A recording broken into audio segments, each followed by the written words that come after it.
alat tambahan. Alat yang digunakan dalam praktikum ini yaitu gelas beker, gelas kecil, spatula, bunsen, kaki 3, kawat kasa, kain bersih, dan kertas indikator pH universal. Sedangkan bahan yang digunakan yaitu susu UHT dan yogurt plain. Selanjutnya, mensterilkan alat. Langkah pertama yang dilakukan adalah mensterilkan alat-alat yang digunakan. Air dipanaskan hingga mendidih, kemudian gelas beker, gelas kecil, dan spatula dibersihkan menggunakan air panas. Proses sterilisasi bertujuan untuk mengurangi kontaminasi mikroorganisme lain yang dapat memengaruhi hasil fermentasi yogurt. Selanjutnya, pemanasan susu. Setelah alat selesai disterilkan, susu UHT dituangkan ke dalam gelas beker, kemudian dipanaskan menggunakan bunsen dengan bantuan kaki 3 dan kawat kasa. Pemanasan dilakukan secara perlahan sambil sesekali diaduk agar suhu susu merata.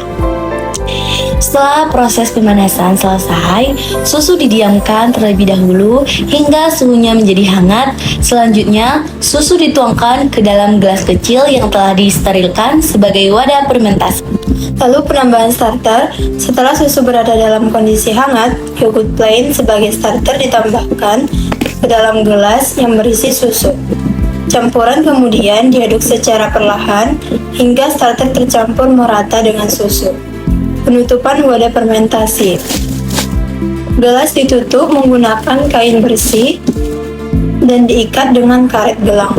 Penutupan ini bertujuan untuk melindungi sampel dari kontaminasi selama proses fermentasi berlangsung. Berdasarkan hasil pengamatan pada hari ke-0, warna kertas pH menunjukkan kondisi yang masih mendekati netral dengan pH sekitar 6,5. Pada tahap ini, susu belum mengalami proses fermentasi sehingga tingkat keasamannya masih rendah.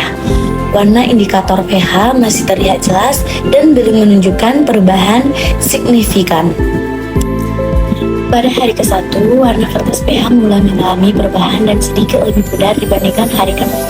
Berdasarkan pencocokan warna dengan indikator pH, nilai pH yogurt sekitar 5,9. Penurunan pH ini menunjukkan bahwa bakteri asam laktat mulai aktif mengubah laktosa menjadi asam laktat, sehingga keasamannya yogurt meningkat. Fermentasi pada hari kedua.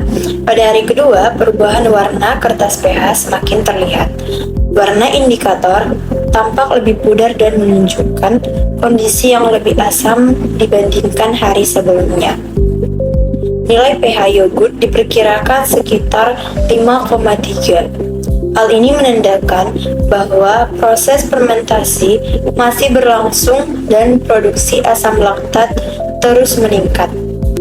Pada hari ketiga, warna kertas pH mengalami perubahan yang lebih jelas.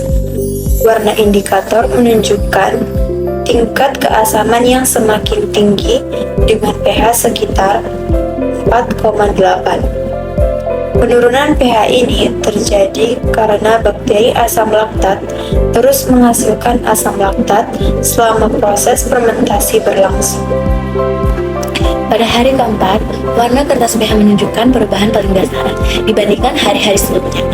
Warna indikator tampak lebih pudar dan mengarahkan pada kondisi yang lebih asam. Berdasarkan hasil pengamatan, pH yogurt sekitar 4,4. Hasil ini menunjukkan bahwa fermentasi telah berlangsung lebih lama sehingga menghasilkan asam laktat dalam jumlah yang lebih banyak. Kesimpulannya, berdasarkan hasil pengamatan selama 4 hari ini, terlihat bahwa warna kertas pH terus mengalami perubahan. Seiring bertambahnya lama fermentasi, nilai pH yogurt menurun dari sekitar 6,5 pada hari ke-0 menjadi 4,4 pada hari ke-4. Hal ini menunjukkan bahwa semakin lama proses fermentasi, semakin tinggi pula tingkat keasaman yogurt akibat terbentuknya asam laktat oleh bakteri asam laktat.